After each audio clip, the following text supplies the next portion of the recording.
Ce programme est déconseillé aux moins de 12 ans.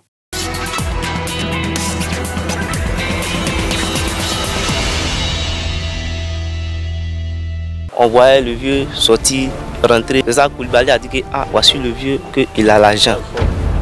On vient t'enlever ta vie comme ça, c'est terrible. Je ne souhaite pas ça même à mon pire ennemi.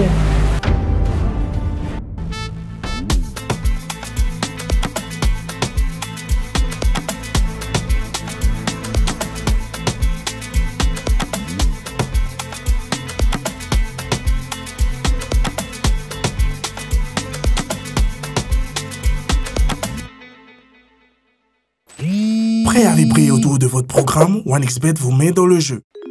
La quête de vérité mène parfois à des abîmes insoupçonnés. Ce soir, plongeons ensemble dans l'effroyable destin de Michel, ancien fonctionnaire de 66 ans, père de 4 enfants, retrouvé mort et enterré derrière sa propre maison dans la commune de Cocody. Michel vivait seul. Le 13 février 2025, alors qu'il s'était absenté pour faire des courses, 2 jeunes s'introduisent chez lui pour voler. Mais à le retour inopiné du vieil homme, tourne le cambriolage en drame. Ils l'assomment violemment avec une bouteille, le tuant sur le coup. L'horreur ne s'arrête pas là. Dans la nuit, les 2 hommes reviennent, creusent une fosse sommaire derrière la maison et y enfuient le corps. Inquiets de ne plus avoir de nouvelles, les proches de Michel alertent les autorités, d'abord convaincus d'un enlèvement, mais la réalité est bien plus atroce. Ce soir, Focus Faits divers vous entraîne au cœur d'une enquête palpitante qui a permis de révéler l'énigme entourant la disparition de Michel.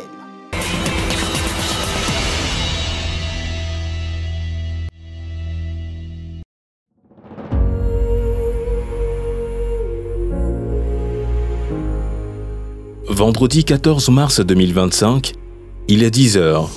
Le secteur phare de la commune de Port-Boué, situé au sud d'Abidjan, la métropole économique de la Côte d'Ivoire, est soudainement envahi par un groupe de gendarmes armés de fusils automatiques. Les hommes sous le commandement du colonel Ouattara Benjamin sont à la recherche de Jean, un jeune homme âgé de 20 ans. Il est soupçonné d'être impliqué dans la disparition d'un sexagénaire à Omputo. Les gendarmes font une descente à son domicile et arrêtent 2 individus. Un coup de filet sensationnel qui sera le pivot d'une affaire criminelle qui a secoué la nation. Au cours de son interrogatoire, Jean, le principal suspect parmi ceux qui ont été arrêtés, va délivrer un récit effrayant. Pour comprendre cette affaire, remontons le temps. C'est dans cette maison blanche de 7 pièces, à la cité Siad Primo, dans le sous-quartier Omputo, que réside Michael, un fonctionnaire à la retraite. Un homme affable et généreux. C'est un papa qui est très gentil. Le matin, il se réveille, on le voit, il passe sa poubelle. Le soir, s'il va, c'est pour passer à la pâtisserie, prendre ses pains. C'était un homme avec des principes, qui était posé, qui est tranquille chez lui. Ça fait plus de 20 ans qu'on est voisins. Il a l'habitude de, vous voyez la fenêtre, il a l'habitude de se percher là. Et puis il observe, il n'aime pas la saleté. Il nettoie chez lui, il nettoie chez tout le monde, toute la rue. La propreté de l'environnement, c'est important pour lui.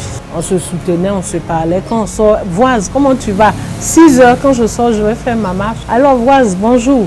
Il est déjà réveillé. À 66 ans, ce doyen qui bénéficie de louanges élogieuses de la part des voisins, père de 4 enfants, vit seul depuis 2 ans dans sa villa. Une vie calme et tranquille. Ce qu'il ignorait, c'est que cette vie solitaire l'avait placé dans le collimateur de 2 individus sans scrupules, Zié et Jean, des ouvriers en bâtiment qui travaillaient sur cet immeuble en construction adjacent à sa résidence. On voyait le vieux sortir, rentrer, venait, il sortait, il venait. César Koulibaly a dit que voici le vieux, qu'il a l'argent. Et si on ne va pas rentrer chez lui pour aller le voler. Et ça, il dit, comment tu sais qu'il a l'argent? Il dit, il a sa voiture, là, il a l'argent. Et ça, il dit, d'accord. Parce que de là, on voit tout ce qui se passe dedans. Après de nombreux jours de surveillance, Jean et son complice Zié décident de passer à l'action le jeudi 13 avril 2025. Ce matin-là, vers 10 h, le vieil homme quitte sa maison pour le centre-ville. Le champ est libre pour ces individus, au projet néfaste. Ils escaladent la clôture et entrent dans la propriété avec la ferme intention de voler.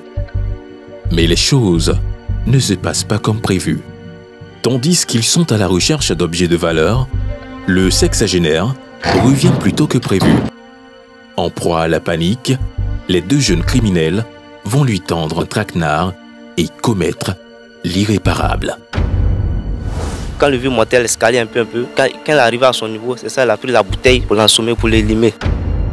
Hélas, le vieux Michael va succomber après avoir reçu 2 coups à la nuque. Ces 2 personnes malveillantes viennent d'anéantir une vie.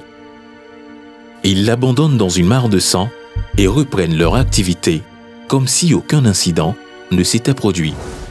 À la tombée de la nuit, ils retournent sur les lieux du crime pour effacer les indices et procèdent à l'enterrement sommaire du vieillard sans culpabiliser avant de s'évanouir dans la nature avec 280 000 francs, son véhicule et ses téléviseurs. Ignorant tout de la tragédie qui s'est jouée sous leurs yeux, les voisins du vieux Michael remarquent son absence quelques jours plus tard. Les matins, on se voit et puis on se parle. Donc on constate 2 jours qu'on ne le voit pas par la fenêtre là. Ça nous intrigue. Donc on dit mais c'est pas possible.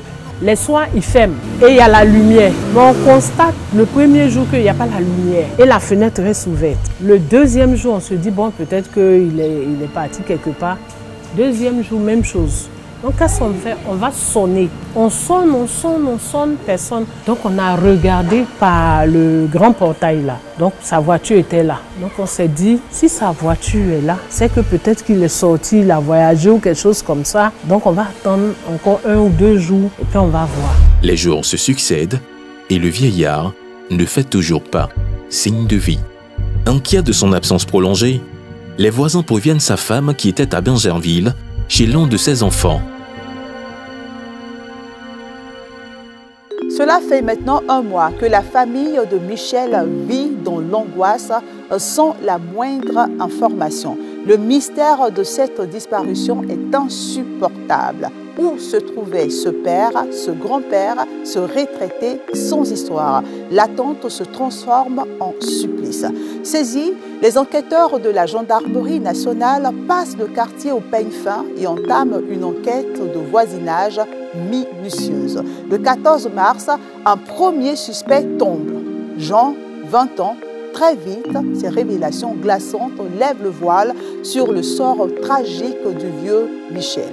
Quand la gendarmerie annonce à la famille le meurtre brutal de leurs proches, c'est l'effondrement, un choc immense. Mais le calvaire ne s'arrête pas là.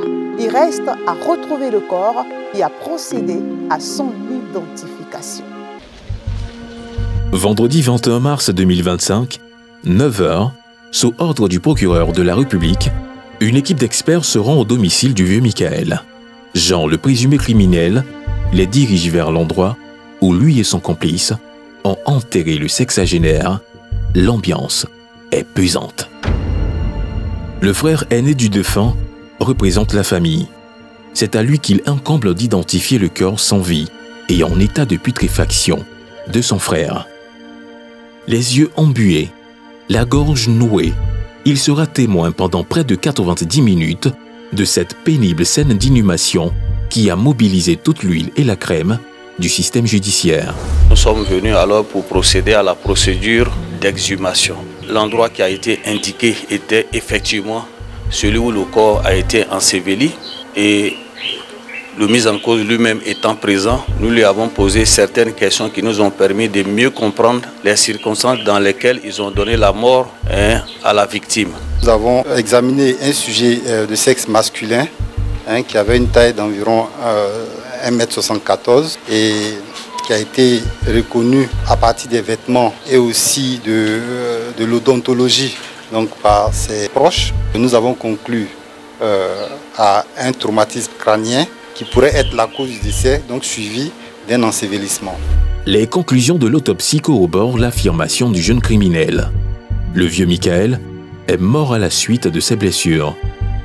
L'impressionnant dispositif de la gendarmerie présent dans le quartier éveille la curiosité des riverains de la cité Siad Primo qui accourent et découvrent l'horreur. La nouvelle provoque une déflagration. Colère, tristesse et stupeur s'entremêlent. Une fin tragique, inimaginable quoi. Pour un monsieur qui ne demandait qu'à finir tranquillement sa retraite, tu as travaillé, tu as beaucoup donné, tu as mis plein d'argent dans ta maison, tu t'es donné. Et puis à la fin, on vient t'enlever ta vie comme ça. C'est terrible. Je ne souhaite pas ça même à mon pire ennemi. Sincèrement, ça m'a vraiment choqué. Parce qu'il faut être sans cœur pour faire ces gens d'actes-là. C'est vraiment, vraiment méchant. À son âge, nous-mêmes, on peut dire la jeunesse ou bien les enfants qui nous doivent être auprès de lui, peut-être pour l'aider à faire ces activités. Ce n'est pas nous encore, on va venir vers lui pour peut-être lui rendre la vie dure. Les pompes funèbres récupèrent le reste du corps du vieux Michael. Entre-temps, la gendarmerie qui avait fait de l'arrestation des auteurs de ce crime crapuleux une priorité appréhende le 22 mars 2025 Zié, le second malfaiteur, à Fer-Kessédougou, une ville du nord de la Côte d'Ivoire. Désormais hors d'état de nuire, ces deux criminels devront faire face aux conséquences de leurs actes. Il y a eu plusieurs infractions, c'est ce qu'on appelle le cumul réel d'infractions, c'est-à-dire le vol suivi de l'homicide volontaire et suivi de la tentative de soustraction du corps. Mais en Côte d'Ivoire, il n'y a pas ce qu'on appelle le cumul de peines. On applique la peine supérieure, notamment la peine qui s'applique à l'homicide volontaire. Le 27 mars, dans une douleur intense, le vieux Michael est conduit au cimetière d'Abobo-Baoulé pour son ultime repos. Cette tragédie continue de hanter et traumatiser ses anciens voisins de quartier. Je les ai vus. Je sais que c'est pas des adultes quand même, 20 ans. Donc je pense à mes petits-enfants. Je me demande qu'est-ce la société de maintenant, là, la vie de nos enfants, de nos petits-enfants, qu'est-ce qui se passe, l'éducation? C'est toutes ces questions que je me pose. Je suis traumatisée. C'est-à-dire que c'est une paranoïa, quoi. Quand je regarde les jeunes, tout ce que j'ai vu, donc tous ceux qui sont comme... Je regarde maintenant les jeunes, là, j'ai peur. J'ai peur. À partir de 17h30, déjà, il dit fermez les portes. On est prêt même à mettre des caméras partout. Quand on passe, mais puis on regarde la rue de Mputo comme ça, son image va toujours devant nos yeux parce qu'on sait qu'il a toujours fait quelque chose de bien.